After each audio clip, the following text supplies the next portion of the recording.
Price எல்லாம் என்னை நியாயாதிபதியாகவும் பங்கிடுகிறவனாகவும் நியமித்தது யார் என்று இயேசு ஏன் கேட்டார் என்பதை பார்க்கலாம். ஒரு முறை இயேசு ஆழமான ஆவிக்குரிய விஷயங்களை பற்றி கற்பித்துக் கொண்டிருந்தார். அப்போது கூட்டத்திலிருந்து ஒருவன் இயேசுவை நோக்கி, லூக்கா 12:13 போதகரே, ஆஸ்தியை பாகம் பிரித்து என் வீதத்தை எனக்கு தரும்படி என் சகோதரனுக்கு கட்டளையிட வேண்டும் என்று கேட்டுக்கொண்டான். அதற்கு இயேசு, மனுஷனே, என்னை உங்களுக்கு நியாயாதிபதியாகவும் பங்கிடுகிறவனாகவும் வைத்தவன் யார் என்று கேட்டார். யூத பாரம்பரியத்தில், குறிப்பாக உபாகமம் மற்றும் என்னாகமம் போன்ற புஸ்தகத்தில் பரம்பரை உரிமைகளை பற்றி வழிமுறைகளும் விதிமுறைகளும் கொடுக்கப்பட்டுள்ளன. ரபிகள், அதாவது போதகர்கள், சட்டத்தை விளக்குபவர்களாக இருந்தார்கள். மேலும் சொத்து பிரச்சனை, விவாகரத்து அல்லது குடும்ப வாரிசு போன்ற சட்ட மோதல்களை தீர்க்க ரபிகள் அடிக்கடி வலியுறுத்தப்பட்டார்கள்.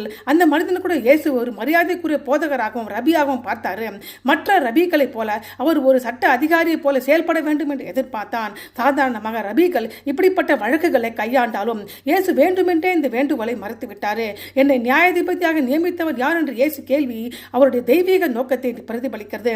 இயேசு சமுதாயத்திற்குரிய அதிகாரத்துக்காக வரவில்லை, ஆனால் ஆவிக்குரிய ரட்சிப்புக்காக வந்தாரு, ஆன்மீக ரட்சிப்புக்காக வந்தாரு. இயேசு மற்றொரு ரபியை போல செயல்பட்டிருந்தால் மக்கள் அவரை பூமிக்கரை பிரச்சனைக்கு மட்டுப்படுத்தி இருப்பார்கள்.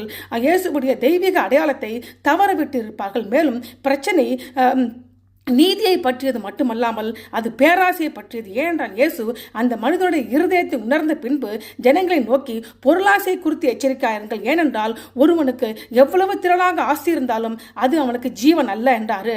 அந்த மனிதனால் இயேசுவிடமிருந்து ஆழமான ஆவிக்குரிய விஷயங்களை கற்றுக்கொள்ள விரும்பவில்லை.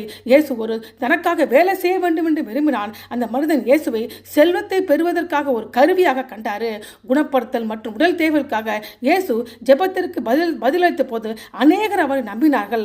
ஆனால் இந்த மனிதனோ இயேசுவிடம் குணமடையவோ மன்னிப்பு கேட்கவோ தாழ்மை எண்ணத்தோடு வரவில்லை. மாறாக பண தகராற்றில் இயேசு தன் பக்கத்தில் நிற்க வேண்டும் என்று வலியுறுத்துகிறான். அவருடைய வேண்டுகோளை இயேசு நிறைவேற்றி இருந்தால் ரட்சிப்புக்கு அது வழி நடத்தாது. ஆனால் உண்மையிலே அந்த மனுஷனுடைய பேராசையை அது பலப்படுத்தும் என்பதை இயேசு கண்டார். அதனால் இயேசு என்னை நியாயாதிபதியாகவும் நடுவராகவும் நியமித்தது யார் என்று கேட்டாரு.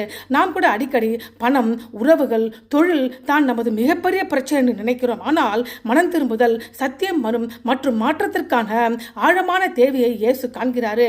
இயேசு நம்முடைய தேவைகளை மறுக்கவில்லை. அவரை ஒரு உதவியாளராக அல்ல, மாறாக ரட்சிப்புக்காக சுட்டிக்காட்டும் வகையில் அவர் நமது தேவைகளை நிச்சயம் சந்திப்பார். ஆமென்.